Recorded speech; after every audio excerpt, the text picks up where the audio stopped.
Bonsoir à tous, bienvenue sur la 3, bienvenue sur la chaîne qui offre 3 fois plus de sport en Côte d'Ivoire. 90 minutes à passer ensemble pour décrypter l'actualité du monde du sport d'ici et d'ailleurs. 20h30, 22h, la grande team démarre maintenant. Voici le sommaire.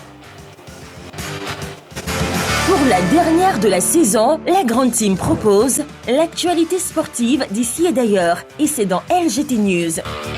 Coupe du Monde 2026. Les adversaires des éléphants font-ils vraiment peur ? C'est la question au cœur des échanges au cours de l'actu. Excellente soirée sportive sur la 3.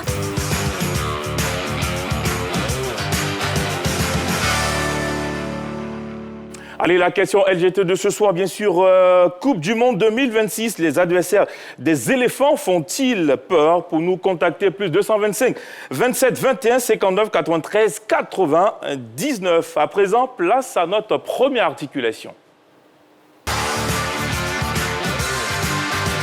LGT News.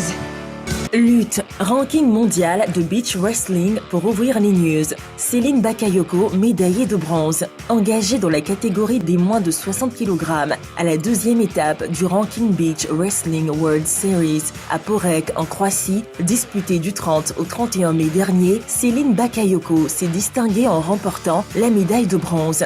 Dans la petite finale qui l'opposait à son adversaire allemande Bettina Herda, la lutteuse ivoirienne a puisé en elle l'énergie nécessaire pour s'imposer 2-1. L'objectif affiché cette saison sportive 2026 sur le plan international pour Céline Bakayoko, 6e mondiale en 2025, est d'améliorer ce ranking en vue de se qualifier pour les prochains JO de Los Angeles en 2028. La prochaine étape mondiale de beach wrestling se déroulera les 20 et 21 juin 2026 en Géorgie. Toutefois, le regard des dirigeants de la Fédération ivoirienne de lutte est tourné vers le ministère des Sports qui espère une rallonge budgétaire au titre des compétitions internationales afin de permettre à la Côte d'Ivoire d'être à ce grand rendez-vous sportif mondial en lutte.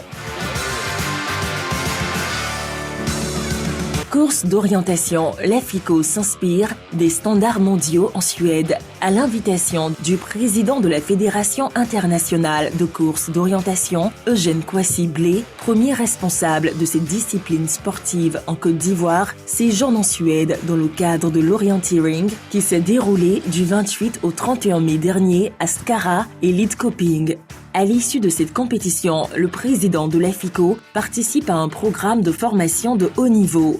Après une première étape sanctionnée par des sessions théoriques, il entame la seconde partie qui consiste à une immersion sur le terrain. Cette expérience représente pour la Côte d'Ivoire une véritable occasion de transfert de compétences. L'AFICO, à travers son président, entend nouer des contacts afin de faire bénéficier aux athlètes ivoiriens des meilleures pratiques internationales qui, sans nul doute, permettront à la Côte d'Ivoire de se positionner comme une référence en matière de course d'orientation sur le continent. Omnisport, journée de solidarité à Marcory. L'Union libanaise culturelle mondiale, en collaboration avec la mairie de Marcory, a organisé le samedi 23 mai une remise de lots, kits alimentaires et de dons. À côté de ce geste plein d'humanisme, un tournoi de football a été organisé. Ce tournoi a concerné les jeunes filles de moins de 40 kg des centres de formation et des garçons de la catégorie U17. Au terme de la compétition, les filles, c'est le centre John Football Club qui a soulevé le trophée pendant que la Jeunesse Unie Football Club d'Anoumabo s'imposait chez les hommes. Le chapitre football à présent. Football. Préparation Coupe du Monde 2026. Un deuxième adversaire pour les éléphants. La Coupe du Monde approche à pas de géant et les éléphants s'activent à régler leurs automatismes avant la journée inaugurale. À en croire Afrique Foot, la sélection ivoirienne a décroché un deuxième match amical. En effet, après celui que Franck Kessié et ses coéquipiers disputeront face à la France le 4 juin, un autre match test est prévu contre l'équipe réserve de Philadelphie Union qui évolue en conférence Est de la MLS Next Pro. La date de cette rencontre amicale est prévue pour le 8 juin prochain, selon des informations concordantes. Mercato. Naples prépare une offensive pour Wilfried Singo. L'avenir de Wilfried Singo pourrait s'écrire loin de la Turquie.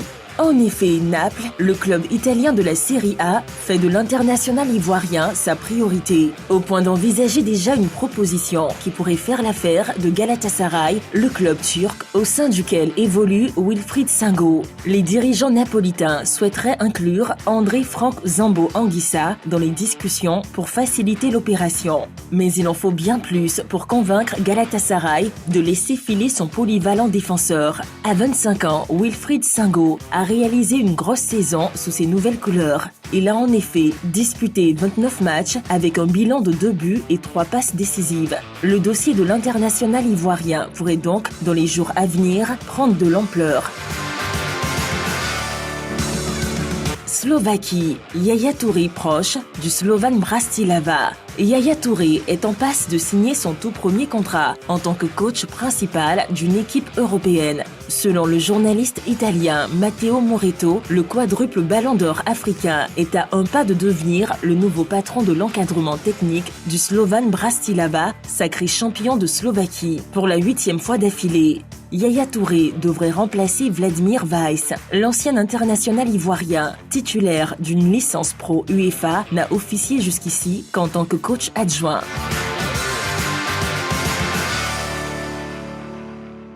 Allez, de retour ici en plateau. On rappelle la question LGT de ce soir. Bien sûr, Coupe du Monde 2026. Les adversaires des éléphants font-ils vraiment peur? Pour nous appeler, plus 225 27 21 59 93 99. Et puis cette émission en plateau avec nous, la formation de COK, vainqueur de la Coupe nationale édition 2025-2026. Bonsoir, vous allez bien? Et à ma droite, bien sûr, Yamoussoukro Football Club qui a réussi quand même à accrocher cette Ligue 1 de Côte d'Ivoire, que ce soit au niveau des hommes qu'au niveau des dames. Bonsoir, bienvenue.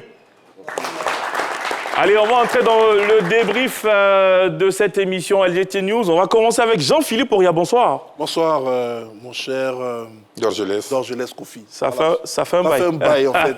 J'étais encore dans l'esprit de Marie et Christine. Allez, elle se porte bien quand même. Aimé Tchéché, bonsoir. Bonsoir, Dorgelès. Vous allez bien? Très, très bien. Allez, on va commencer avec Jean-Philippe Auria. On va parler de Wilfried Singo. Allez, il y a Naples qui se positionne. Oui, c'est le premier à avoir tiré donc, la sonnette du bateau. On sait que Wilfried Singo, il a quand même trottiné un peu. Il avait commencé sa carrière en Europe du côté de l'Italie, au sein de la formation du Torino, avant d'être repéré par l'AS Monaco, où il a réalisé de très belles performances et il a atterri du côté de la Turquie, à la grande surprise générale, du côté de Galatasaray. Et là, je dirais que les sirènes italiennes essaient tout simplement de le ramener au port de Naples. Et le club de Naples qui veut se restructurer après une saison difficile.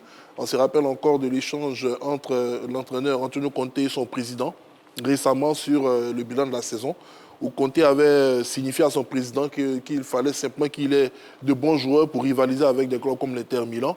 Le président avait stipulé que c'était des raisons de blessures récurrentes de ces joueurs qui avaient fait que l'Inter avait été championne d'Italie. Ils ne se sont pas entendus, mais là, je pense que le président a dû écouter très bien les propos de son entraîneur après dans son bureau, parce que là, il lance la machine et il veut faire revenir Wilfried Singo du côté de Naples. Il faut dire que l'opération ne sera pas aussi simple, parce que la valeur marchande du joueur est estimée à 30 millions d'euros. Il faudra donc débourser, je dirais, assez de moyens pour pouvoir convaincre Galatasaray de libérer son latéral droit. Et Wilfried Singo, quant à lui, ne serait pas contre un retour du côté de l'Italie. Et donc, on attendra de voir l'épilogue de cette négociation, même si d'autres clubs sont annoncés également intéressés par les joueurs. Il y a une faible rumeur. Hein. On sait que Dumfries, normalement, a signé ou devrait signer du côté du Real Madrid. Donc, il y a une place qui se libère à droite du côté de l'Inter Milan. Son nom a été évoqué parmi les potentielles cibles de l'Inter Milan. Donc, en attendant de voir, sûrement que le mondial va jouer un rôle important dans la future destination du garçon. Donc, on sera mieux situé dans quelques semaines concernant l'avenir de Wilfried Singo. On va regarder tout ça de plus près avec Amétchétché, Slovaquie. Yaya Touré proche de signer. Oui, il est prêt à signer au Slovan Bratislava, c'est en Slovaquie. Notre champion, ancien capitaine de l'équipe nationale de Côte d'Ivoire, est tout à fait prêt, à mon avis. Il a tous les diplômes UEFA et donc il peut exercer pleinement la profession d'entraîneur d'équipe. Il a les capacités. Il a fait des stages auprès des meilleurs entraîneurs. Pendant 5 ans, il a acquis une expérience. Il est prêt, le garçon, pour être être responsable d'un effectif. Ensuite, pendant sa formation, en tant qu'adjoint, il a entraîné les équipes de jeunes, notamment dans l'équipe d'Olympique Donetsk en Ukraine, Akhmat Grozny en Russie, auprès de Tottenham en Angleterre, et puis le Standard de Liège en Belgique. Et puis, pour finir, il a fini son stage avec l'Arabie Saoudite, avec la sélection nationale d'Arabie Saoudite. Il était sous la coupole de, pendant longtemps, sous la coupole de Pep Guardiola, et tout ça lui a donné un bagage qui lui permet aujourd'hui d'exercer la profession en tant que titulaire sur les bancs d'une équipe. Ah, bien dit. Donc, on va suivre tout ça aussi de près du côté de Slovaquie où Yaya Touré n'est pas loin de signer. On va parler rapidement de cette préparation, de ce deuxième match des éléphants qui arrive. On le sait, il y a la France qui arrive tout de suite et puis derrière, on va chercher une équipe, je ne dirais pas de seconde zone, mais l'essentiel, c'est de pouvoir se préparer avant le mondial. Mais oui, je pense que du côté de la préparation des éléphants, il y a une insistance pour ce deuxième match, alors que beaucoup de calendriers avec des sélections ne convergent pas.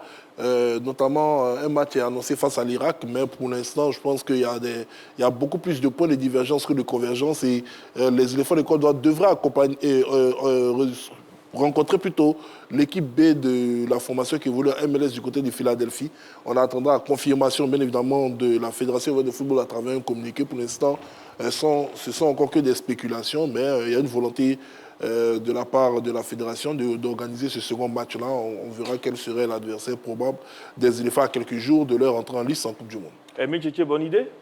Oui, c'est une très bonne idée. Sur ces matchs de seconde zone, on voit toujours que les entraîneurs ou les sélectionneurs choisissent ce genre de match pour mettre toute l'équipe en confiance.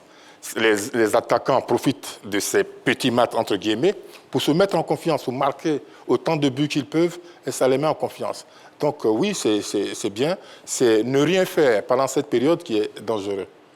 C'est l'heure de notre focus jingle. On revient juste après.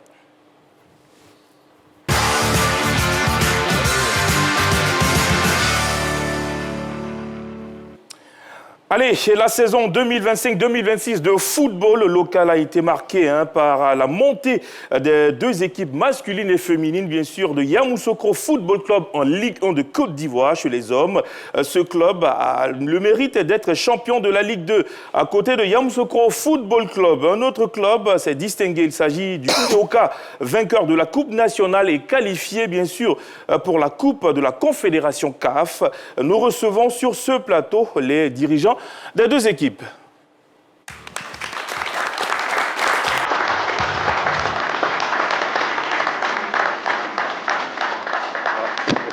Et vous? Non.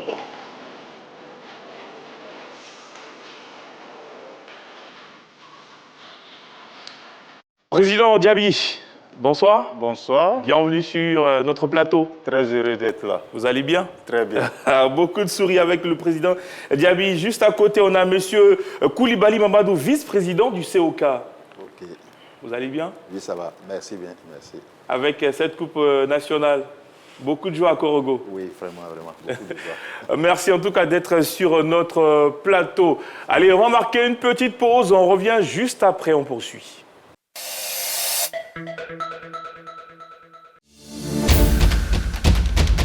Polémique. On peut se dire que vous avez choisi le bon numéro, l'A3 du groupe RTI, et nous sommes très très heureux. Des buzz passés au peigne fin. Des clashs décryptés à la loupe. Je n'ai rien contre la conspiration, j'ai quelque chose contre Didi B. Des vérités qui claquent. C'est pas parce que tu aides ton homme financièrement que tu l'obliges à aussi laver les enfants le matin parce que tu les laves le soir. Bienvenue dans Polémique. Est-ce que ici le peuple va comprendre une chose? Je ne suis pas un menteur. Lui seul sait pourquoi il a dit ça. C'est ça. Ici, seul l'actu people compte. Des masques tombent. Les non-dits s'expliquent. Il prend un, il répond, tiens, voir deuxième. Allons doucement respirer. Le débat prend le dessus. Chaque opinion compte. Ton équipe t'a dit que si tu faisais une polémique, ça allait bien marcher pour toi. Si je ne suis pas sûr de quelque chose à 100%, je ne te dis pas oui. Je sensibilise les femmes à travailler, à entreprendre. Un bon coach, c'est de vous rendre indépendant. Polémique, à suivre, à vivre, à commenter. Tous les jours, du lundi au vendredi, à partir de 13h30 sur la 3. tellement que c'était bon là, les gens se sont élevés, puis ils ont fait standing ovation. J'applaudis. Voilà, c'est ça. La 3, nous offrons 3 fois plus de musique.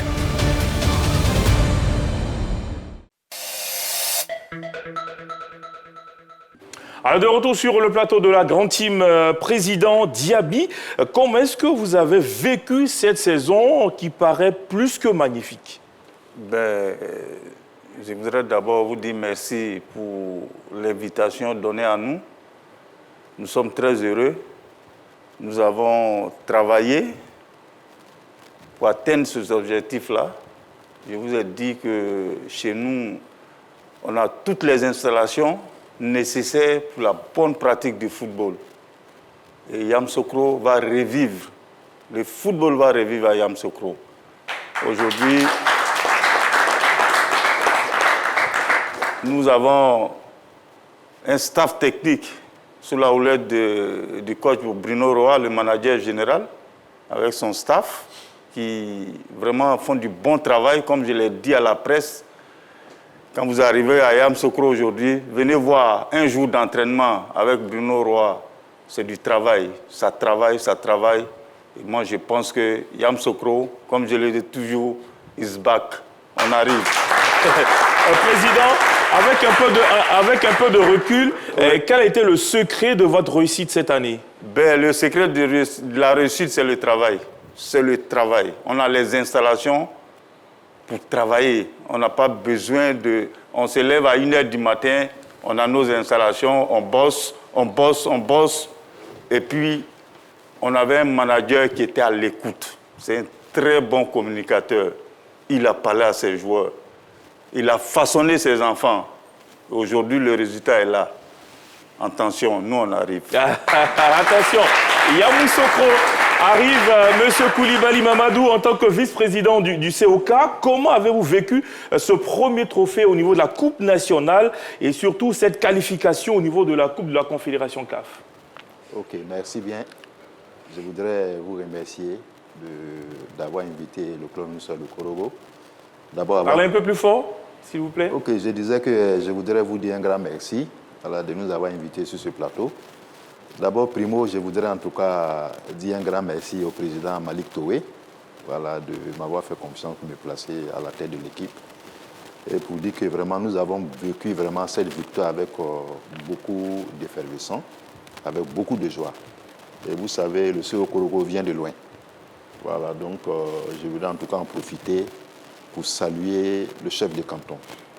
Le chef de canton, les autorités de la ville, le ministre Sangafoa, qui est le président d'honneur du CO Korogo, le ministre directeur du cabinet président de la République, Fidel Sarasoro, le député maire, comment on appelle, l'ASPR, voilà, et pratiquement toutes les autorités administratives, voilà, qui nous ont vraiment beaucoup soutenus pratiquement cette saison. Ce trophée est-il l'accomplissement d'une saison aboutie pour le COK? Oui, bien évidemment, bien évidemment. Vous savez, le CO Korogo vient presque du néant. Ça fait seulement 2 ans que nous sommes là. Voilà, donc pour dire que ce succès-là, c'est un peu le génie du président Malik Toé, vraiment qui a mis beaucoup de moyens à nos dispositions pour en arriver à ce résultat-là. Allez chercher surtout cette coupe nationale. Président Diaby, Yamoussoukro Football Club est doublement heureux parce que aussi on a la montée de l'équipe féminine en première division. Peut-on décidément dire que c'est l'année de votre équipe? Oui, effectivement, nous, on est très heureux. On a fait le doublé. Les filles sont en Ligue 1 aussi comme l'équipe professionnelle. C'est l'accomplissement d'un travail de longue haleine avec coach Ama qui est là, avec son staff. Je pense qu'on sera à la hauteur de l'espérance de la jeunesse de Yamoussoukro. Nous allons travailler dans ce sens pour maintenir ces 2 clubs-là le plus longtemps possible en Ligue 1. Donc, je pense que le travail est en train de se faire et nous allons travailler pour que vraiment, comme je l'ai dit, sur tous les sens, le football doit revivre à Yamoussoukro. Yamoussoukro, c'est la capitale. Vous voyez le Paris Saint-Germain aujourd'hui. Ouais. On sera à l'image du Paris Saint-Germain. Président Diaby, On a le directeur général de Yamoussoukro Football Club avec nous, Frédéric Parasol. On va lui arracher quelques mots. Frédéric, parlez-nous quand même de ce centre de formation, de l'académie au niveau de Yamoussoukro, parce que qui parle d'équipe première, pas d'équipe aussi au niveau des dames. Il y a quand même cette formation au niveau de Yamoussoukro, brièvement. Bonsoir, merci d'Orgelès. Effectivement, donc Yamoussoukro FC, bon, on félicite les montées de nos équipes féminines et l'équipe masculine, mais derrière, c'est surtout un très gros projet, un projet humain sur les enfants. Donc, il y a toute une stratégie, un programme de détection auprès des jeunes, et puis après, la formation, l'accompagnement et la valorisation. Donc, on a 80 enfants à l'académie, 20 filles qui sont sur l'académie, et 80 enfants donc de 9 à 18 ans que nous accompagnons au niveau scolaire, au niveau des soins, donc qui sont pris totalement en charge par l'académie de Yamoussoukro FC. Et avec des programmes comme des programmes de développement humain pour amener à ces enfants aussi des clés sur le savoir-être, le savoir-faire, le savoir-dire, le savoir-vivre et les accompagner sur le terrain et en dehors du terrain. Merci beaucoup, Fred. Juste à côté, le coach qui a permis à ce club de monter en première division, Bruno, quand on prend Yamoussoukro Football Club, c'était quoi le projet dès le départ ? Le projet dès le départ, c'était de structurer un peu la section professionnelle déjà, de faire un audit un peu aussi de tous nos centres de formation, de tous nos jeunes. C'était ça le départ. Le départ, j'étais venu, enfin on s'était fixé avec Fred, avec le président Diaby, avec le PDG, une montée sur 2 ans, le temps de tout mettre en place. Ça a été beaucoup plus vite que prévu et effectivement on y a goûté et on est content de l'avoir fait. Maintenant on sait que on vient un peu de loin également, le président de l'ABI l'a dit, hein, le football est en train de revivre, mais l'aventure est belle, on a des moyens exceptionnels, je pense que je peux le dire. J'ai évolué au Sénégal aussi, j'ai évolué en Europe, mais on a des moyens exceptionnels, et pas que financiers, humains, matériels, structurels, on a vraiment des moyens intéressants pour réussir. Comme le dit le président Diaby, on est aussi le club de la capitale. Pour nous, ça nous tenait à cœur aussi de faire revivre le football dans le club de la capitale et dans la ville de Houphouët-Boigny. Moi qui suis, évidemment, je ne suis pas ivoirien de nationalité, mais on l'a vite compris, je l'ai vite compris. Et puis c'est un grand plaisir de travailler avec notre PDG, que je salue et que je remercie, parce qu'on ne serait pas là s'il n'était pas là, avec le président Diaby, qui nous a accompagnés, qui m'a aidé, qui m'a accompagné pendant 1 an, et qui a été aussi exceptionnel dans l'état d'esprit. Et puis Frédéric Parasol, Fred qui est là, on travaille ensemble tous les jours, on s'envoie 10 messages par jour, on s'appelle 100 fois par jour, mais cette osmose a permis cette réussite. Et je rejoins un peu le président Diaby, je pense qu'on est au début de l'aventure, on est juste au début de l'aventure, ça va continuer. Bruno, est-ce qu'à un moment donné de la saison, on a douté parce qu'en face, il y avait le leader football club qui titillait l'équipe de Yamoussoukro? Non, on avait une ligne directrice, on s'y est tenu. J'avais dit dès le départ qu'on serait dans la course, mais il y avait 2 belles cylindrées. L'Africa, leader, Gagnoa, il y avait vraiment de très belles équipes dans cette poule. Et on a gardé notre ligne directrice toute la saison, en tout cas jusqu'au mois de janvier. On savait qu'il fallait être dans la course jusqu'au mois de janvier. On est resté 3e, 4e. On est toujours resté à 2, 3 points, 4 points maxi. Et puis, à partir on a fait un mercato intéressant, intelligent et réussi. Et puis, une série de 8 victoires de suite qui nous a propulsés devant. Et à partir du moment où on a été devant, les joueurs ont vraiment été exceptionnels. Parce que maintenir le rythme comme ils l'ont maintenu pendant 15 matchs d'invincibilité, c'est fort, surtout pour un groupe assez jeune, avec quelques joueurs expérimentés, mais quand même un groupe assez jeune. Mais voilà, je salue aussi le staff qui a fait un travail fantastique. Mais on n'y arrive pas seul. C'est un club, c'est un président, un PDG, un directeur général, un staff, des éducateurs. Et l'osmose a été vraiment magnifique. Bruno, pour terminer avec vous, forcément, vous passez en Ligue 1. Il y a des renforts qui arrivent où on garde le même groupe ou pourquoi pas aller chercher des joueurs de l'académie? Non, on est en train de travailler là-dessus. Effectivement, il va y avoir des changements parce qu'on a une bonne équipe pour la Ligue 2, mais j'ai été observé des matchs de Ligue 1, notamment celui de Korogo contre SOA ce week-end. C'est un niveau encore supérieur et on en est très conscient. Donc il y aura du bouleversement, c'est clair qu'on va renouveler l'effectif. Parce qu'on a envie de bien figurer et on a envie d'y rester dans cette Ligue 1 maintenant et surtout d'y bien y figurer. On y va avec beaucoup d'humilité, mais beaucoup de motivation également. Donc on va continuer, on va mettre en place l'effectif tout doucement. On n'est pas pressé, mais on prend le temps de faire les choses et je suis persuadé que ça va bien se passer. Merci beaucoup Bruno Roy. On va prendre le coach du COK qui est avec nous aussi. Coach, sur cette finale, comment est-ce que vous avez appréhendé le match et surtout cette séance magnifique? Oui, hello, merci beaucoup. Moi, avant de commencer, je dis merci au coach de l'équipe de Yamoussoukro. Toutes mes félicitations. Merci. Au niveau des filles que des garçons. Comme vous voyez déjà dans un premier temps, personne n'a dit merci aux joueurs au niveau des deux présidents qui sont là. Et pourtant, ce sont eux qui sont les plus vus durant toute la saison. Moi, je dis merci à ces joueurs-là. Vraiment félicité. Dans un premier temps. Voilà.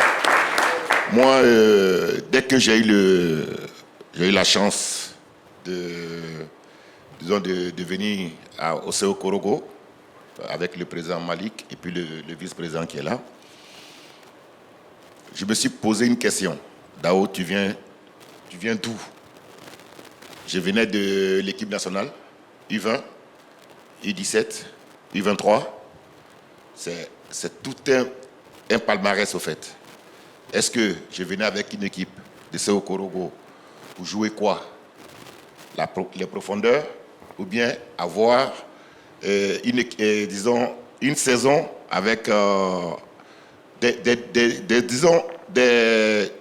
je sais pas comment le dire, mais voilà, avoir une chance d'avoir une coupe africaine. Et on avait beaucoup de choix. Soit on est parmi les 3 premiers, soit on est vainqueur de la coupe nationale. À un certain moment, ça a été très difficile par rapport au championnat. Ça a été très, très, très difficile. Et donc, à un certain moment, on a basculé sur la coupe nationale. Et sur cette finale de Coupe nationale, coach Dao, oui. Comment est-ce que vous avez appréhendé ce match? Parce qu'en face, il y avait un garçon aussi qui monte en puissance, le coach Félix. Bon, je ne parlerai pas de coach Félix, mais des joueurs. Voilà. Au jour d'aujourd'hui, l'équipe de la SOA, une bonne équipe de jeunes aujourd'hui. Et nous aussi, on a nos doyens qui sont là, qui ont travaillé. Et on les a vus jouer. Voilà, on les a vus jouer à un certain moment. Au match aller, on les a battus 1-0. Au match retour, nous, on était un peu vraiment embêtés à un certain moment. Pourquoi? Parce que, vu les différentes distances qu'on avait par rapport à la ville de Korogo, il fallait venir chaque 2 semaines à Korogo. Et vraiment, c'était vraiment très, très, très, très difficile pour nous. Et donc, à un certain moment, on a laissé un peu le championnat pour basculer sur la Coupe nationale. Et je pense que ça a été un très bon choix pour nous. Parce qu'à la fin, on a gagné. Et j'ai dit Dieu merci. J'ai dit merci en toute franchise. Ça s'applaudit, les gars. Allez, ça fait une coupe africaine. Coach, franchement, la coupe, elle est là. Vous l'avez, surtout la saison prochaine, on va se projeter. Forcément, ce n'est pas de la figuration en 30 secondes. L'objectif pour cette coupe africaine qui arrive. Bon, il faut savoir que le président l'a dit, l'équipe de Korogo, on vient de loin. Voilà, moi, on ne va pas dire que la saison prochaine, on va être vainqueur de la coupe. Mais vraiment, on va voir. C'est bien sûr, le coach aussi l'a dit. On va faire un peu le bilan pour voir qu'est-ce qui a marché, qu'est-ce qu'on peut apporter pour pouvoir faire une nouvelle, presque équipe, pour pouvoir faire la saison. Et surtout, pour ne pas venir les mains vides. dans cette Coupe africaine. Merci beaucoup, coach. Beaucoup de choses à dire. Président Diaby, en 30 secondes, si vous avez un mot à tous vos supporters, 30 secondes. Ben, d'abord, je voudrais remercier certaines personnalités de la ville. Dire merci au ministre Souleymane Diarra-Souba, qui est mon mentor, qui m'a appris beaucoup de choses. Grâce à lui, aujourd'hui, nous sommes en train de revivre. Je voudrais dire merci au maire de la ville, qui a été d'un soutien aussi auprès de l'équipe.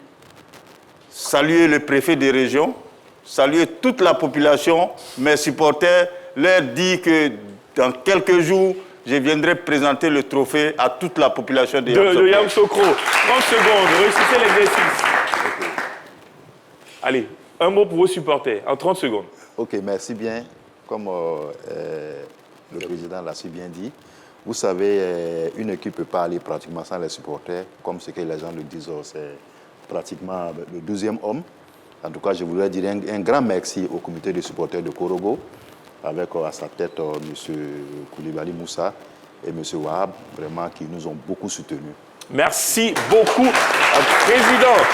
Allez, merci d'être passé sur notre plateau. On va lancer rapidement notre prochaine rubrique et puis on se retrouve tout à l'heure.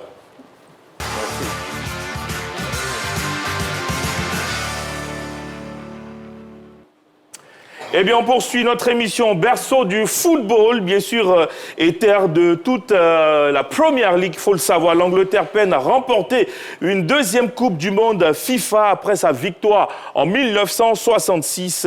Elle est logée dans le groupe L, bien sûr, que nous présente ce sujet préparé par la rédaction.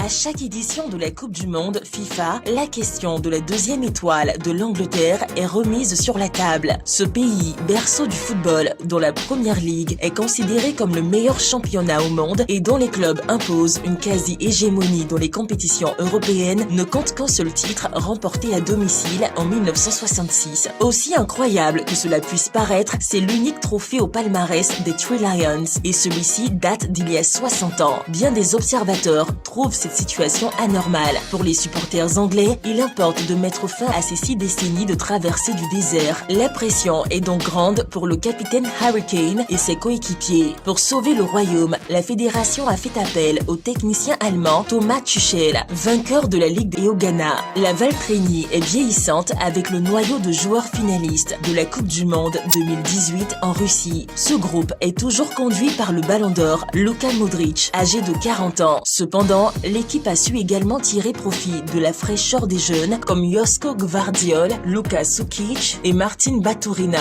pour se régénérer et demeurer compétitive. Si le Panama est heureux de vivre sa deuxième Coupe du Monde après celle de 2018, le Ghana, lui, nourrit de grandes ambitions. Lui qui avait atteint les quarts de finale lors de l'édition de 2010 en Afrique du Sud. Les Black Stars repartent donc à la conquête du monde sous la houlette du technicien portugais Carlos Queiroz. Cette nouvelle génération ghanéenne est conduite par Jordan Ayew, Thomas Partey, Antonio Semenyo et Inaki Williams. Elle rêve d'exploits en terre américaine. Allez, de retour, bien sûr, avant d'entamer nos discussions ici en plateau, voyons le programme de ce groupe L avec Jean-Philippe Auria. Programme du groupe L de la prochaine Coupe du Monde aux États-Unis. Ce groupe va débuter donc ses rencontres le mercredi 17 juin.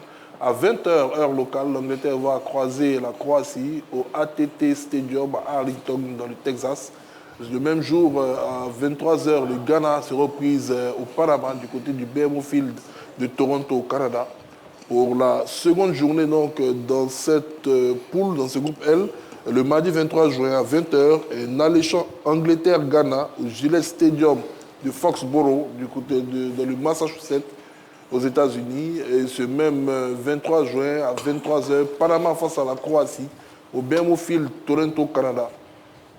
Et la troisième journée de ce groupe va se tenir le samedi 27 juin à 21h, la même heure pour les deux rencontres, avec un Panama-Angleterre au MetLife Stadium East Rutherford dans le New Jersey et un Croatie-Ghana au Lincoln Financial Field de Philadelphie en Pennsylvanie aux États-Unis. Et nous rejoint sur le plateau coach Kouadio Georges et Roger Stéphane. Coach, bonsoir. Bonsoir à vous. Vous allez bien? Ça va très bien. Bonsoir Roger. Bonsoir Roger. On pousse un peu la forme. Un peu épuisé, mais ça va quand même. Ça va, allez, on se prépare tout doucement pour cette Coupe du Monde.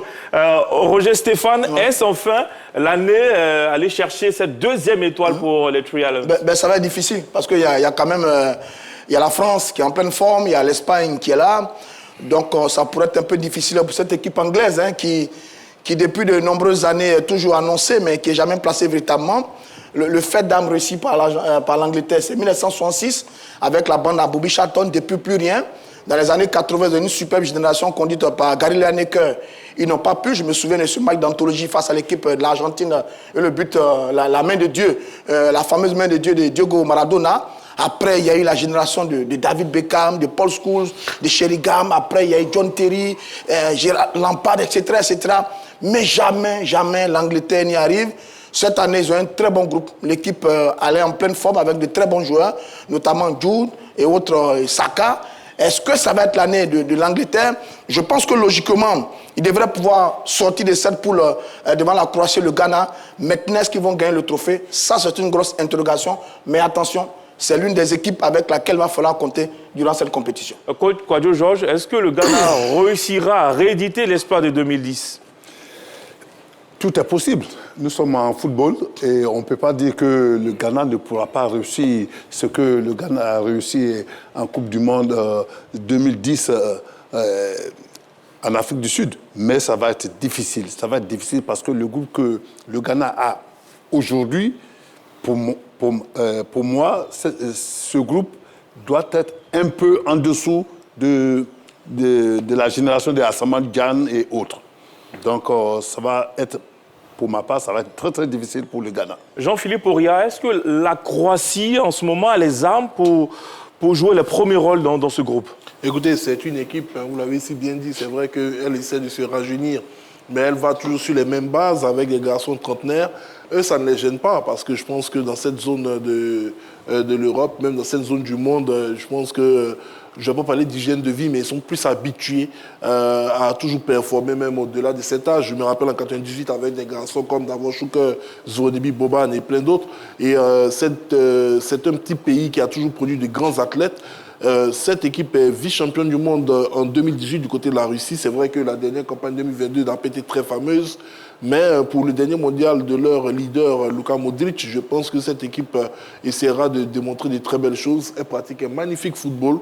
Ça va être difficile. Moi, je vois en tout cas je vois au moins 3 équipes sorties de ce groupe-là parce que même si le Ghana n'a pas joué la Coupe d'Afrique des Nations, même si le Ghana a eu quelques difficultés en préparation, ils se sont séparés de leur entraîneur. Je pense qu'il y a un nouveau souffle qui est emmené du côté des Ghanéens et sûrement ils sont toujours transcendés sublimement en Coupe du Monde, sûrement qu'ils vont refaire encore le même coup qu'ils font à chaque fois. Et donc, dans cette poule-là, je pense que le Panama, qui est le petit poussé, risque de demeurer le petit poussé, même si ça se joue quand même à quelques kilomètres de leur côte. Métier, bien envie de vous entendre sur les Black Stars du Ghana 2010, parcours magnifique. Est-ce que ce groupe-là peut rééditer cela? Oui, ils sont prêts. Je les ai vus jouer hier face au Pays de Galles, à Cardiff Stadium. Ils ont fait 1-1. Ils menaient 1-0 avant de se faire rejoindre après les multiples changements qu'il y a eu. J'ai vu une équipe solide, une équipe capable d'aller affronter les autres dans les yeux, notamment l'Angleterre et la Croatie.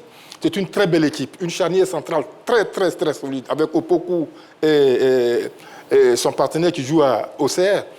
Vraiment, j'ai vu une belle équipe. C'était certains matchs d'entraînement, mais rappelons que l'équipe de Pays de Galles, les Pays de Galles ne sont pas qualifiés pour la Coupe du Monde, donc ils ont joué franchement face à cette équipe de Ghana. Je pense que cette équipe de Ghana a les moyens d'affronter les autres et aller un peu plus loin. Juste un mot sur la Croatie, c'est une équipe qui est toujours présente dans les grands rendez-vous. On l'a vu en 2018, en 98, en demi-finale, le Coupe du Monde face à l'Angleterre. Donc, il va avoir la belle par rapport à ce match, n'est-ce pas? Ensuite, en 2022, ils étaient là, mais aujourd'hui, leur effectif a un peu pris de l'âge, mais avec une grosse expérience. Et j'ai vu avec beaucoup de plaisir Modric hier face à la Belgique, c'est toujours du bon. Donc attention, mais gare à ceux qui vont négliger le Panama. C'est vrai, c'est le petit poussé, il ne faudra pas les négliger. Ils vont participer pour la première fois à une compétition, à une phase finale de Coupe du Monde. C'est historique. Mais vous savez, quand des gens arrivent comme ça, qu'ils ont tout à gagner, rien à perdre. Panama, deuxième participation. Deuxième participation. Ils n'ont rien à perdre. Ils vont venir, ils vont vouloir affronter tout le monde, regarder tout le monde dans les yeux. Bon, Sylvain, on va parler rapidement du Ghana. Est-ce que le Ghana, avec ses joueurs actuels, a la possibilité de rééditer ce qui s'est passé en 2010 avec une très belle génération? Oui, je pense d'autant plus que, comme le coach l'a dit, le football il évolue et l'équipe du Ghana elle est capable de faire mieux dans cette compétition avec de nouveaux joueurs qu'ils ont aujourd'hui. Pour moi, je pense qu'ils peuvent arriver loin dans la compétition. On le sait, hein, deuxième étoile possible, on l'a évoqué par rapport à l'Angleterre, parce qu'on le sait au niveau de la Première Ligue, meilleur championnat au niveau des 5 grands, il faut le dire aujourd'hui. Mais qu'est-ce qui manque à cette équipe de l'Angleterre pour aller chercher une deuxième étoile? Pas grand-chose, d'autant plus quand on voit l'effectif qu'ils ont aujourd'hui, c'est faisable pour eux. À mon avis, je pense qu'ils iront loin aussi dans cette compétition avec tous les joueurs qu'ils ont, Harry Kane, Jude Bellingham, je pense qu'ils peuvent aller loin. Roger Stéphane, on revient sur la Croatie. Croatie avec Modric encore en taille patron. Est-ce que cette équipe... Bon, il n'a plus ses jambes de 20 ans. Voilà, il n'a plus ses jambes de 20 ans. C'est vrai que c'est un joueur extrêmement intelligent, extrêmement expérimenté, qui est capable encore de conduire ce groupe. Mais c'est un groupe qui va peut-être reposer un peu sur sa maturité, son expérience. C'est vrai que ce n'est pas le top qu'il y a eu en 2018 quand il dispute la finale de la Coupe du Monde et qu'il la perd face à l'équipe de France. C'est une Croatie vieillissante, mais c'est une Croatie qui a toujours été solide, qui a toujours produit un football de bonne qualité. C'est une grande école de football sur le continent européen. Je me souviens donc de la Coupe du Monde en 98 avec la génération de Davor Suker. Ils avaient terminé 3e éliminé en demi-finale par la France avec les 2 buts de Lilian Thuram. Mais oui, ça reste la Croatie. Est-ce que ça va être la Croatie de 2018? Je ne suis pas très certain, mais enfin bref, attention à ce type d'équipe-là qui a faim, qui a soif et qui aura peut-être envie de marquer le coup dans cette compétition. Maintenant, pour l'Angleterre, oui, il y a des garçons sérieux quand même dans cette équipe de l'Angleterre. Declan Rice, le milieu de terrain d'Arsenal, fait une superbe saison. McGay, le défenseur de City, a fait une superbe saison. Saka, Arsenal, superbe saison. Harry Kane n'a pas manqué de mettre des buts, d'empiler les buts avec l'équipe du Bayern. Est-ce que la saison n'a pas été trop longue pour ces garçons, notamment les garçons d'Arsenal qui sont allés quasiment au bout de toutes les compétitions? Est-ce qu'ils ont suffisamment récupéré? Est-ce que l'Angleterre va arriver une fois enfin à inscrire son nom? Autant d'interrogations. Maintenant, après, il y a le Ghana. Le Ghana, vous l'avez bien signalé, est passé à côté d'un moment historique. C'était en 2010 en Afrique du Sud. Ça aurait été la première équipe africaine à atteindre l'étape des demi-finales, comme ça a été le cas pour le Maroc lors de la dernière édition.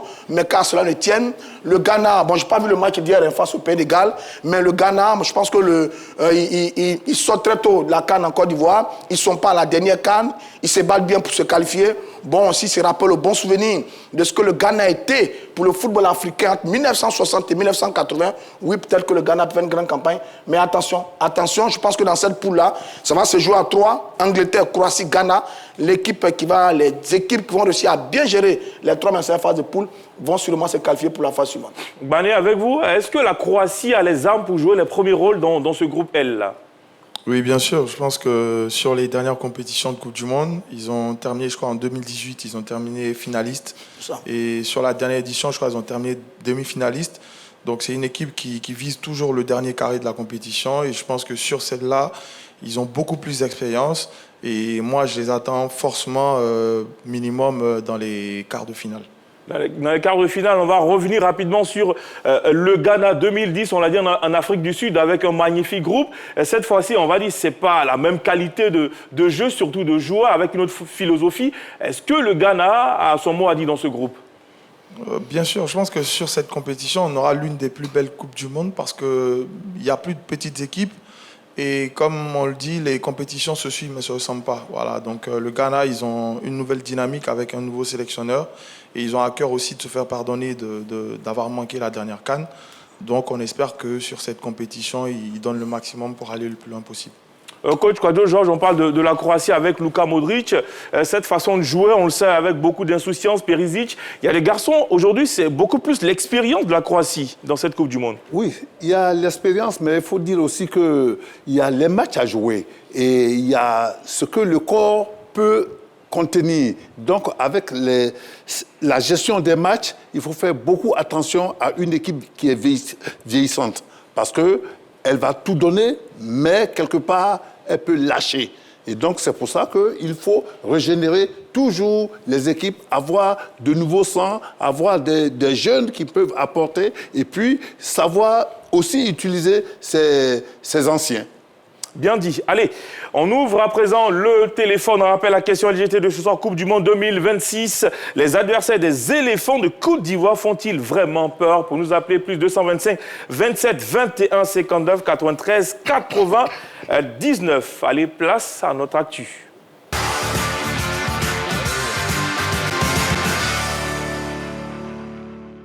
La Côte d'Ivoire entre en lice en Coupe du Monde FIFA 2026, le 14 juin, logée dans le groupe E, elle sera confrontée à l'Allemagne, bien sûr, à l'Équateur et au Curaçao.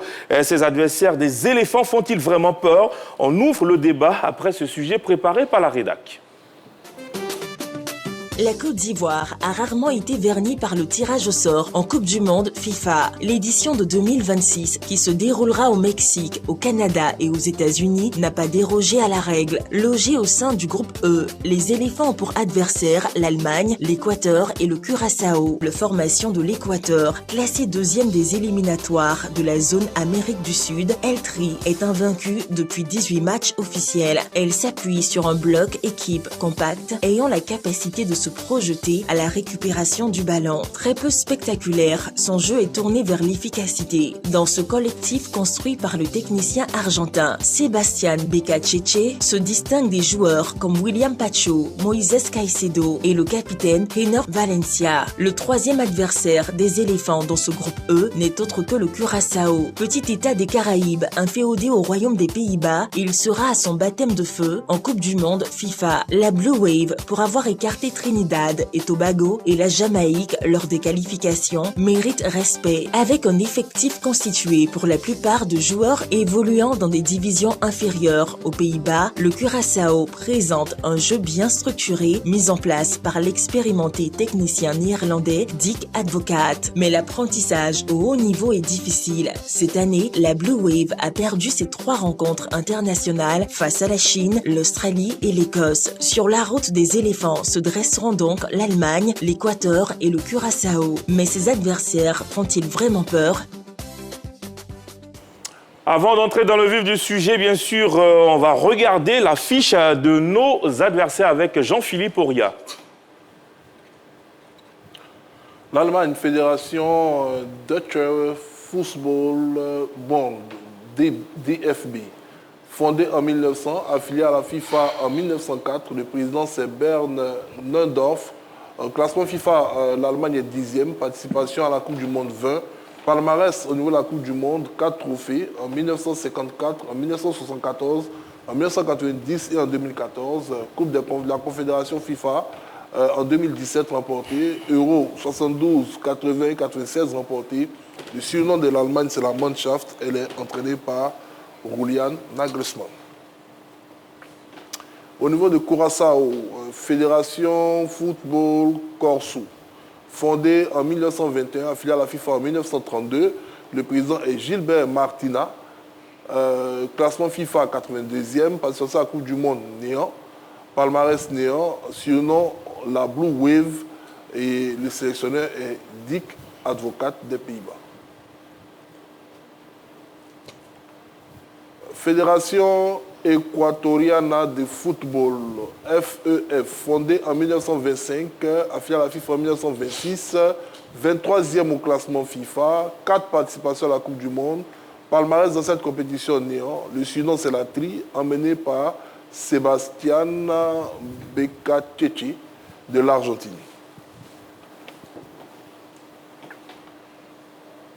Allez, nous sommes de retour. La question LGT, vous pouvez nous appeler, bien sûr, Coupe du Monde 2026. Les adversaires des éléphants font-ils vraiment peur à vos panneaux, messieurs, sur le plateau? Et ensuite, vous allez argumenter. Allez, oui pour Roger Stéphane, non pour Aimé Tchétché, oui pour coach Kouadio Georges et non pour Jean-Philippe Auria. On commence avec Roger Stéphane. Non, c'est-à-dire qu'en Coupe du Monde de football, l'Allemagne, c'est top 2, top 3. Top 2 derrière le Brésil, top 3 si on y ajoute l'Italie. L'Allemagne, c'est une très grande nation de football qui a gagné la Coupe du Monde 4 fois. en 54, en 74, en 90 et en 2014. L'Allemagne a connu de très grands joueurs dans l'histoire du football mondial, avec Frank Beckenbauer, Gerd Müller dans les années 70. Dans les années 80, c'était la bande à Karl-Heinz Rummenigge et autres, Pierre Libatsky. Dans les années 90, quand ils gagnent le mondial en 90, ils sont conduits par Lothar Matthäus, Jürgen Klinsmann, Voller, etc., etc. Donc l'Allemagne, avec la Coupe du Monde, c'est une longue histoire, c'est une très belle histoire. Il y a très peu d'équipes qui sont capables d'inquiéter l'Allemagne dans l'histoire de la Coupe du Monde. De ce point de vue, il faut qu'on ait du respect pour la Mannschaft. C'est une équipe redoutable. C'est vrai que sur ces dernières années, la génération qu'on a en ce moment n'est pas celle des générations passées qui ont dominé, gagné la Coupe du Monde. Mais quand même, il y a de très très bons joueurs. Moussiala, Kimmich, Sané, Neuer, la défense centrale avec Rüdiger et Tah. Donc oui, il faut avoir du respect pour cette équipe de l'Allemagne. En ce qui concerne la Coupe du Monde, il n'y a pas photo entre l'Allemagne et la Côte d'Ivoire. Deuxièmement, l'équipe de l'Équateur, c'est l'équipe qui monte en puissance en ce moment. Du côté de l'Amérique du Sud, c'est l'équipe qui a été la deuxième qui a reçu les éliminatoires du côté de l'Amérique du Sud. 23e mondial, 5e participation à la Coupe du Monde. Ils ont déjà joué 8e de finale en 2006, ce qui n'a jamais été le cas de la Côte d'Ivoire, qui n'a jamais passé donc, le premier tour. Donc attention, cette équipe de l'Équateur a de très bons joueurs. Pacho, que tout le monde connaît du côté du Paris Saint-Germain, Ikapié, je crois, du côté d'Arsenal, Conceição du côté de Chelsea. C'est une machine. J'ai vu d'ailleurs le dernier match amical face à l'équipe de l'Arabie Saoudite il y a 2 jours. C'est une équipe qui joue vite, qui est technique, qui est athlétique, qui a des ailiers très puissants, qui remontent rapidement le ballon. Sur ce que j'ai vu, elle pourrait créer d'énormes difficultés à notre milieu de terrain. Donc vraiment, respect à ces 2 équipes-là. L'Allemagne pour son histoire et sa qualité. L'Équateur pour pas notre véritable adversaire. Nos 2 adversaires sont l'Allemagne et l'Équateur. Mais enfin bref, ça reste une Coupe du Monde. Tout est capable. Si nous aussi, on se met à notre niveau, si on prend de la confiance, on est capable d'aller chercher ces 2 équipes-là. Mais attention, ces 2 équipes-là méritent du respect. Et il faut faire très attention dans cette poule face à l'Allemagne et à l'Équateur. Jean-Philippe Auria? J'ai dit non, parce que pour moi, la peur n'a aucune place quand on se qualifie pour la Coupe du Monde. Le respect, oui. Quand on regarde les 4 formations dans le groupe, les 2 premières, celles qui ont un meilleur palmarès que la Côte d'Ivoire au niveau de la Coupe du Monde, sont quand même mieux classées que nous au niveau du classement FIFA, qui est un classement qui permet bon, je vais faire un peu le jeu de mots, de classer les sélections par ordre de mérite, par ordre de régularité. Et quand on regarde, l'Allemagne est 10e, l'Équateur est 23e, la Côte d'Ivoire, je crois, est 34e. Voilà, donc si on doit respecter la hiérarchie, on pourrait imaginer que c'est ce qui pourrait sortir de ce chapeau. Sauf que, intrinsèquement, quand on regarde la valeur des joueurs, je pense que même les adversaires de la Côte d'Ivoire craignent également les éléphants de Côte d'Ivoire. Quand on prend ligne par ligne, aujourd'hui, on a une défense qui, depuis plusieurs saisons maintenant, rassure même au-delà même de nos espérances. C'est vrai qu'on a beaucoup critiqué notre milieu de terrain, pas forcément à cause de l'âge, mais surtout de la performance d'ensemble des garçons. Mais quand on voit la ligne offensive des éléphants de Côte d'Ivoire, je vois très mal un entraîneur venir jouer avec de l'insouciance face à nous. Quand on regarde les ailiers que nous avons comme Nicolas Pepe, comme Amad Diallo ou le jeune Yann Diomandé, il serait très imprudent pour un entraîneur de se baser sur le classement FIFA pour venir dire à ces garçons, n'ayez pas peur, vous pouvez vous lancer, derrière il n'y aura rien. Donc je pense que c'est ce respect mutuel-là qui anime également les autres sélections qui vont nous croiser. Et sur la base de ce respect, les éléphants de Côte d'Ivoire devraient avoir le courage de pouvoir les regarder droit dans les yeux et de jouer sans peur. C'est vrai que, contrairement à l'Allemagne surtout, les éléphants de Côte d'Ivoire, tous ceux qui vont participer à cette Coupe du Monde, seront à leur première participation. Le pays est à sa 4e participation, mais aucun des garçons présents dans cette liste n'a participé déjà à une phase finale de Coupe du Monde. Ça peut tout simplement un tout petit peu les timorer, mais c'est là où le staff technique doit jouer son rôle, parce que c'est un staff technique composé de joueurs qui ont déjà pris part à certaines éditions de la Coupe du Monde. Ils doivent pouvoir permettre aux garçons d'être libérés et de pouvoir démontrer de quoi est-ce qu'ils sont capables. Voilà. Allez, on va prendre la direction de Bondoukou, retrouver M. Ouattara. Bonsoir, M. Ouattara. Bonsoir, M. Barilès. Vous allez bien?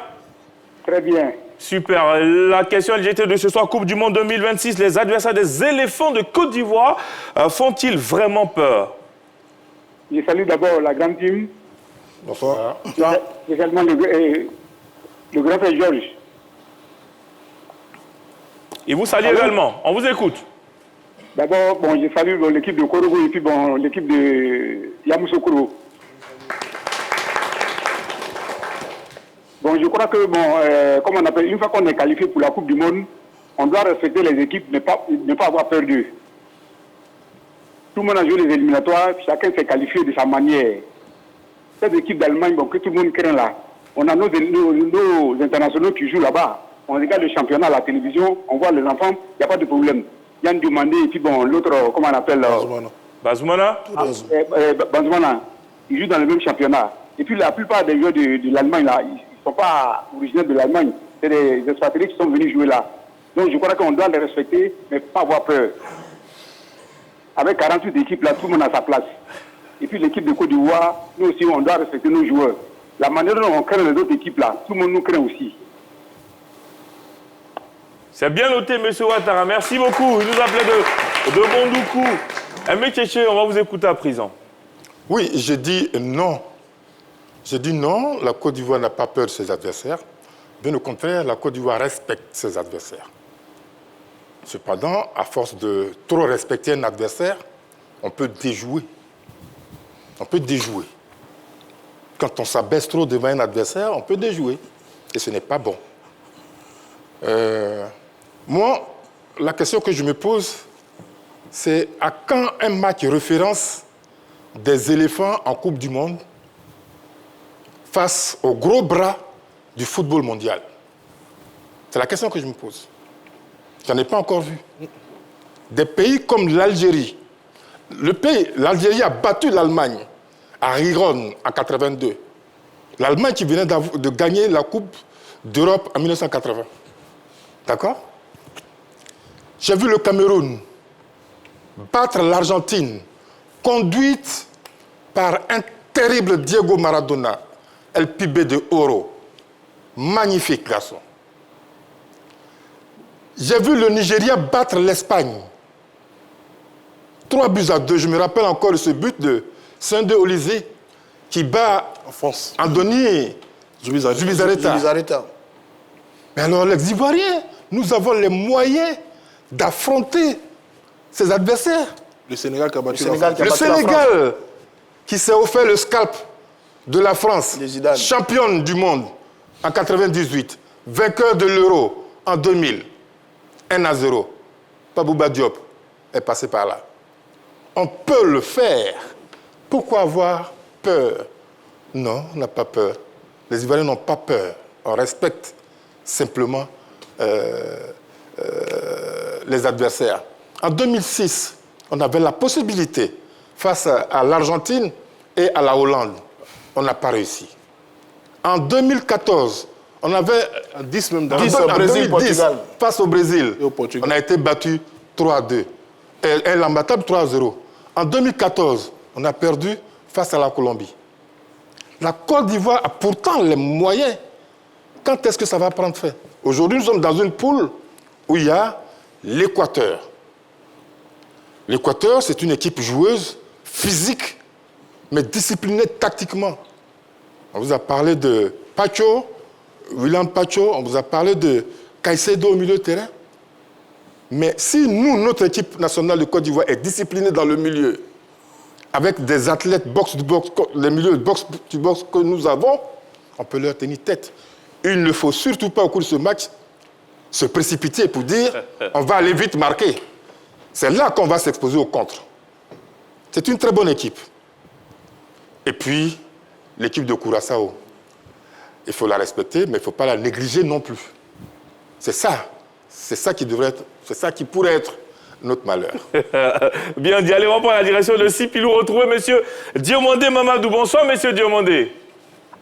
Bonjour, oui, monsieur Diomandé. Ouais, bonsoir à toi. Merci, je vais bien. Et vous? Bon, avec la 3, je suis le moins très haut. Je suis quand même quand même. Bon, je salue Korogo. Ah, les petits players, ils ont pris vraiment. Korogolais. Salut à vous, les champions. Et puis, je salue Yamsoko aussi. Bravo, équipe. Je salue le plateau tout entier. Et pour la question, j'ai dit, il ne faut jamais droiter de la main gauche notre équipe pour être champion d'Afrique. Parce que nous avons des tirailleurs commandos qui sont dans le championnat allemand. Il y a demandé qui a montré toute sa qualité au sein de ce championnat-là. Et à l'issue du championnat, quand on va jouer contre l'Allemagne, les Allemands, ils savent qui est bien demandé. Donc l'équipe nationale n'a pas avoir peur des Allemands. Et puis on parle de Pancho, il connaît l'autre jeune petit guerrier qui joue en France, qui est un grand monsieur que les Français respectent. Donc avec l'Équateur, la Côte d'Ivoire ne doit pas avoir peur de l'Équateur. Et Curaçao, on ne les connaît pas, mais même ça, ils ont très peur de la Côte d'Ivoire. On va les respecter, mais pour dire avoir peur de l'Allemagne, il dit non. Il dit non et non, mais il demande à Espagne de rester concentré, de laisser la place, de faire jouer l'homme à la place qu'il faut. Et avec ça, on ira très bien. Bonne émission et bon au éléphant. Merci beaucoup, monsieur Diomandé Mamadou. Allez, on va prendre un message sur la page Facebook de la 3. Serge Alain Klein, il dit « Moi, je ne dirais pas que les adversaires de la Côte d'Ivoire font peur, mais ils sont à prendre au sérieux. » Dans ce groupe, seule l'Allemagne fait statut de favori vu son palmarès de champion du monde. Mais la Côte d'Ivoire, vu son statut offensif et défensif, peut titiller cette équipe de la National Mannschaft. Le reste, Équateur, Curaçao, la Côte d'Ivoire, les surclasses en termes de potentialité. Vu tout cela, je dirais que les adversaires de la Côte d'Ivoire ne font pas peur, mais ils sont imprenables. On va écouter à présent coach Kouadio Georges. Ben, moi, j'ai dit oui, parce que on va à une Coupe du Monde et tous les adversaires sont à respecter. Respecter avec grand R. Parce que quand vous prenez une équipe comme l'Allemagne, elle gagne 4 fois la Coupe du Monde. Vous ne pouvez pas aller jouer contre cette équipe-là en disant que, voilà, c'est un match de Coupe du Monde, on va jouer, on va se... Non, il faut être sérieux du début jusqu'à la fin. Les détails sont importants. Donc, pour moi, cette équipe de l'Allemagne, c'est l'orgue même du groupe. 4 Coupes du Monde, même si aujourd'hui l'Allemagne n'est pas cette grande équipe que nous avons connue, mais elle fait peur, elle a un passé. Et aussi, vous allez prendre la deuxième équipe, l'Équateur. C'est une équipe très, très physique, très solide. Et au football d'aujourd'hui, c'est la vitesse qui est l'élément le plus important. C'est une équipe qui va vite. Les transitions sont très, très rapides et ceux-là, ils peuvent nous faire mal. Donc, pour ma part, nous devions être sérieux dans tout ce que nous allons faire, même contre le Curaçao. Il faut être sérieux du début jusqu'à la fin. Rien n'est gagné d'avance. Donc, pour ma part, la Côte d'Ivoire doit pouvoir respecter. Ce n'est pas la peur, mais il faut pouvoir respecter dans les détails toutes les équipes. C'est tout. Respecter, concentré du début à la fin. On va prendre la direction de Logoualé, retrouver M. Fofana. Bonsoir, M. Fofana. Oui, bonsoir, monsieur du plateau. Bonsoir à tous. Vous allez bien? Oui, ça va bien. Et chez vous? Super bien. La question LGT de ce soir. Coupe du Monde 2026, les adversaires des éléphants de Côte d'Ivoire font-ils vraiment peur? Oui, bon, il faut qu'on rectifie quelque chose. Peut-être que nous, on n'a pas peur, mais moi, personnellement, j'ai peur de cette équipe-là. Il ne faut pas faire la fine bouche. Hein. Il faut avoir peur de l'Équateur, il faut avoir peur de l'Allemagne. Regardez, tous les joueurs de ces deux équipes-là ont joué toutes les saisons dans tous les grands championnats et même dans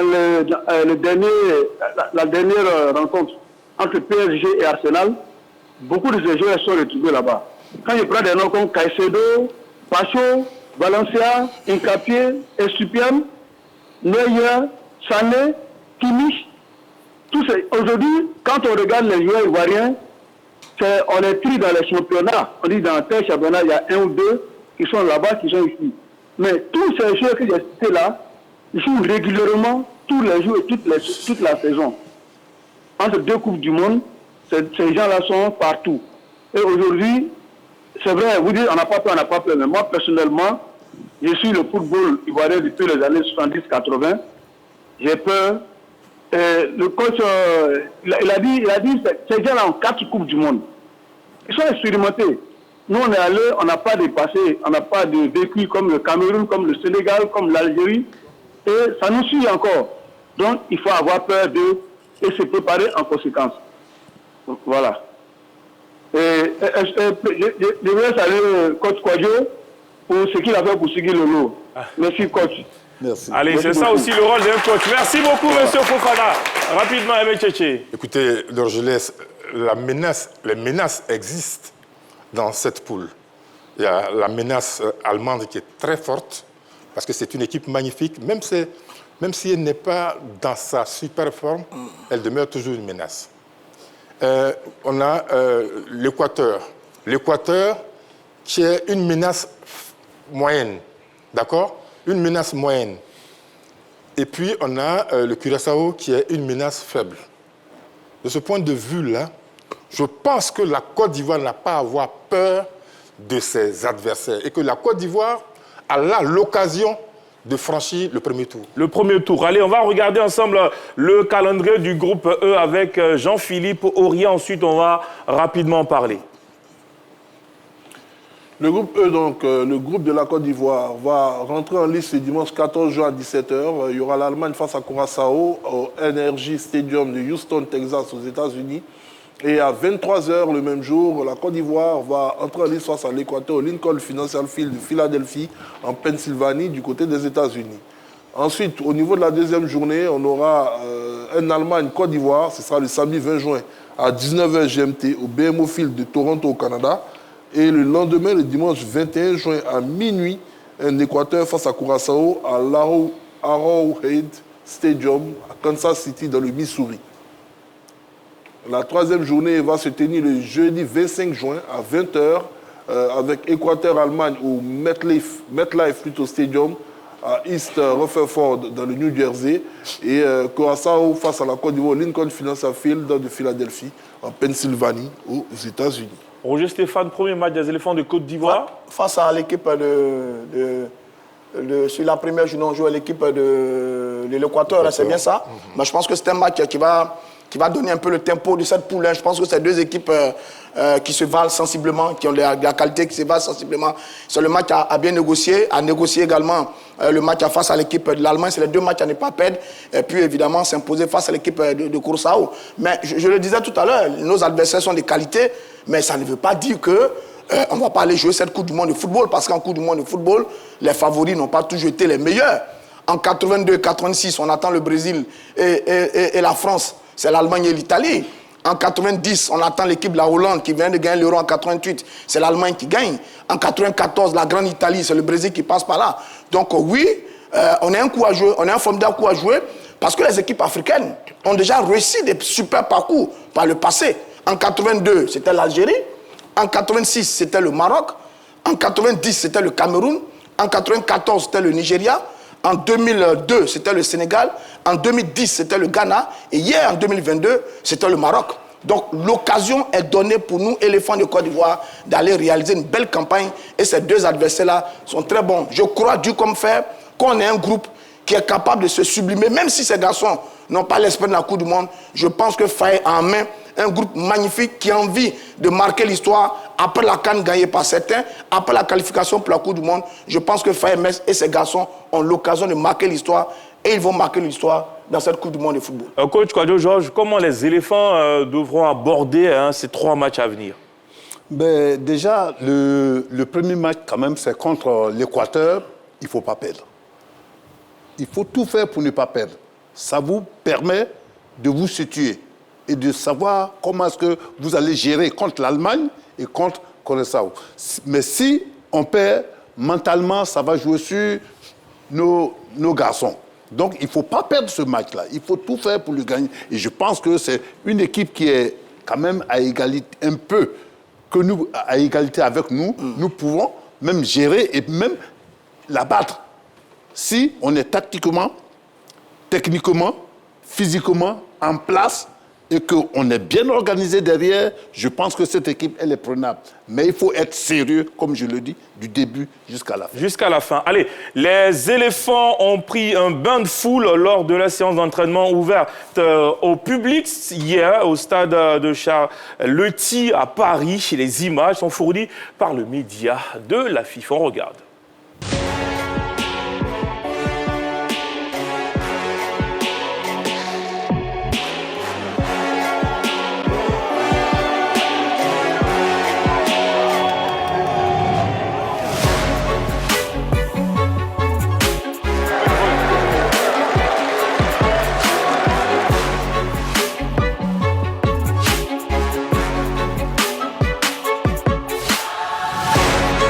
Objectif demi-finale. Moi, j'ai déjà mon trophée.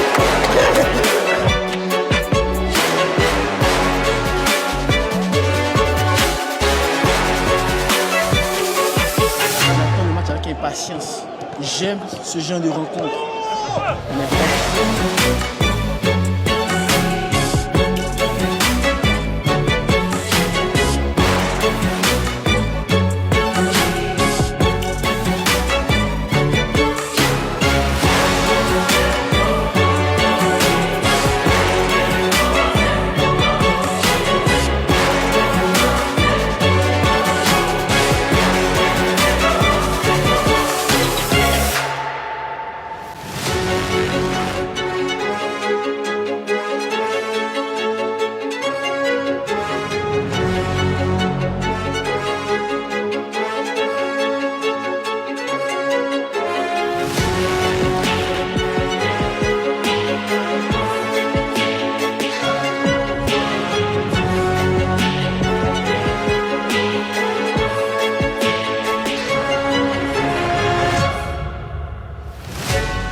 plaisir, ils sont venus nombreux, c'est toujours une fierté et j'espère qu'on va pouvoir leur faire plaisir dans ces matchs qui vont arriver.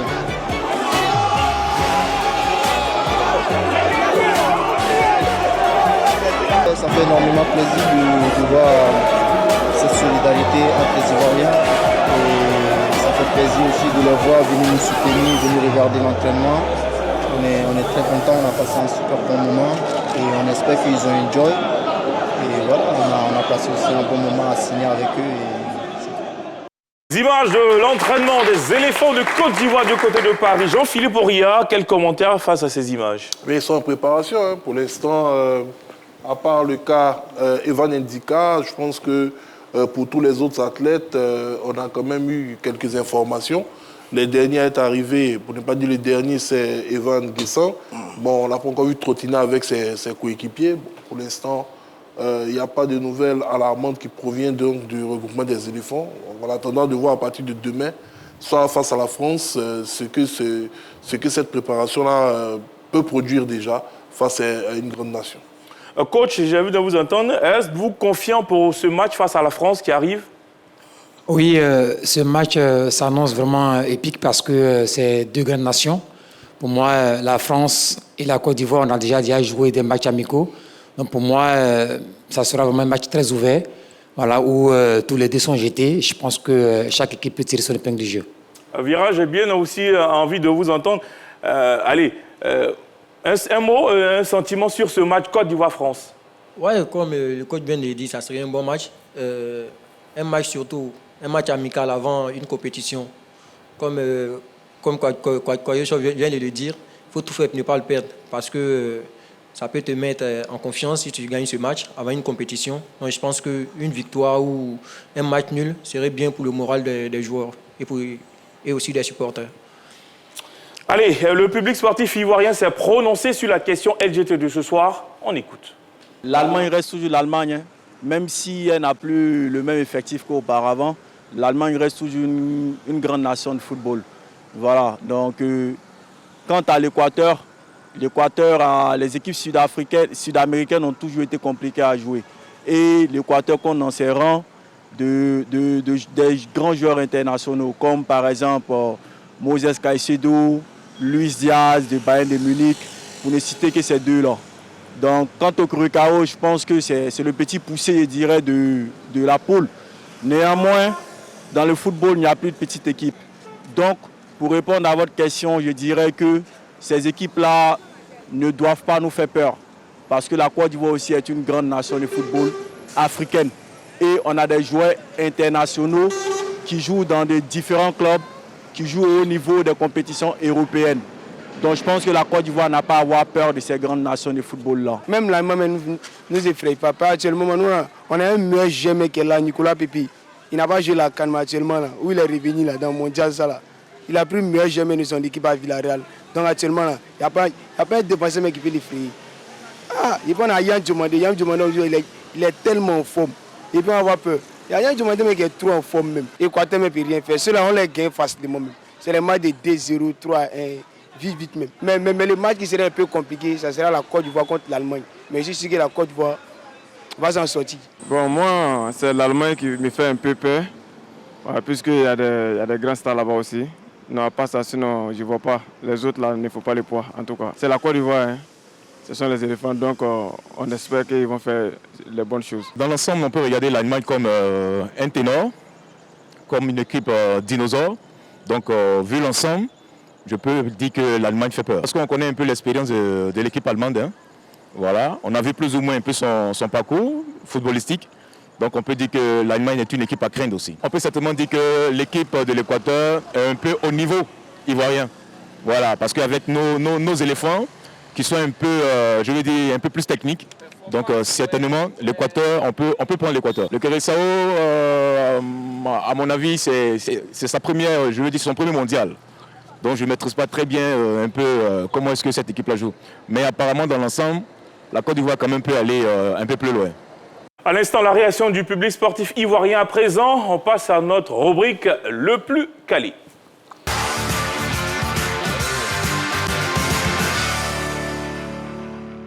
Cinq questions au programme ce soir avec pour thème spécial Coupe du Monde FIFA. Messieurs, c'est parti. Vous pouvez jouer également aussi avec nous dans le public. La première question, qui est le dernier buteur de la Côte d'Ivoire en Coupe du Monde FIFA? Qui est le dernier buteur de la Côte d'Ivoire en Coupe du Monde FIFA? A. Yaya Touré. B. Wilfried Bony. C. Gervinho. Top, c'est parti. Oh, j'ai oublié ça. On va regarder. A, B, B. C'est entre B, c'est en tout cas. Allez, bonne réponse. C'est la réponse B. Wilfried Bony, l'ex-attaquant des éléphants, a inscrit le but égalisateur face à la Grèce lors de la Coupe du Monde FIFA 2014 au Brésil. Allez, c'est parti. Deuxième question de ce soir. Quel footballeur a joué le plus de matchs en Coupe du Monde FIFA? A. Lionel Messi. B. Cristiano Ronaldo. C. Paolo Maldini.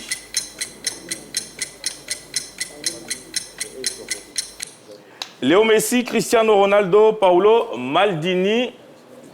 B pour Roger Stéphane, A pour Aimé Tchétché, A pour Kouadio Georges et B pour Jean-Philippe Aurier. La bonne réponse, Lionel Messi. Le prodige argentin a disputé à ce jour 26 matchs.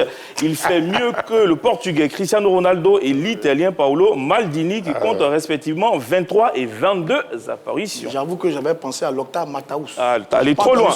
T'es allé trop loin, comme d'habitude. Comme d'habitude. Ah oui, il aime aller à la génération des Gullit. Allez, on revient sur Terre. Troisième question. Combien de joueurs ivoiriens ont été buteurs en Coupe du Monde FIFA?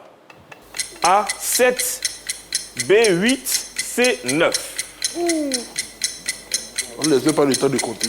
Bon, on va compter ça. On va y aller comme ça. J'aime.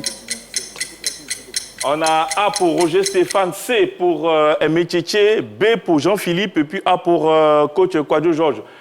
Bané, pour vous? La réponse A. La réponse A. A, 7.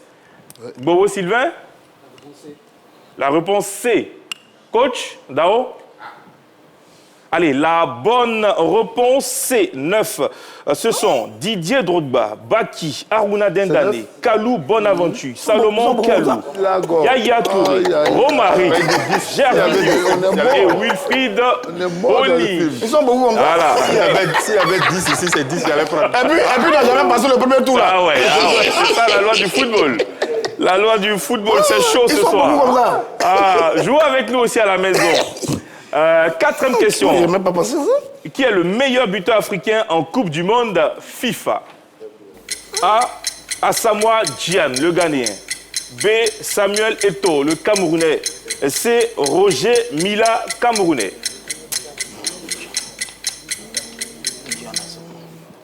Gyan. Coach? Oui, Asamoah Gyan. Asamoah Gyan, pour vous. Roger Stéphane, A. Tout le monde a mis A. Coach Dao? A. Pour vous également. La bonne réponse A. Asamoah Gyan, l'ex-attaquant des Black Stars, est le meilleur buteur africain de l'histoire de la Coupe du Monde avec 6 réalisations. Il devance la légende camerounaise Roger Mila qui compte 5 buts. Samuel Eto'o a marqué 3 buts avec les Lions indomptables. 5 et dernière question de ce soir. Coupe du Monde FIFA. Quelle équipe remportera peut-être la Coupe du Monde FIFA 2026? Ah bon? C'est quelle a fait ça? Mais nous n'avons pas c'est qui là-bas. Allez, Yamoussoukro Football Club. Bon, après, ça vous permet de gagner le C Okorogo ou les éléphants de Côte d'Ivoire. Éléphant, c'est quoi? C'est C? Ouais. C, éléphant de Côte d'Ivoire. Ouais, après là-bas. Ouais, nous, on va gagner. Allez, on l'a aussi fait un dessin pour permettre quand même à quelqu'un de repartir avec un point ce soir. Ah si, moi j'ai 2 points quand même, on a 2 points quand même. Côte d'Ivoire qualifiée pour la Coupe du Monde FIFA 2026. La Côte d'Ivoire a des chances de remporter le trophée. Au football, tout est possible, messieurs.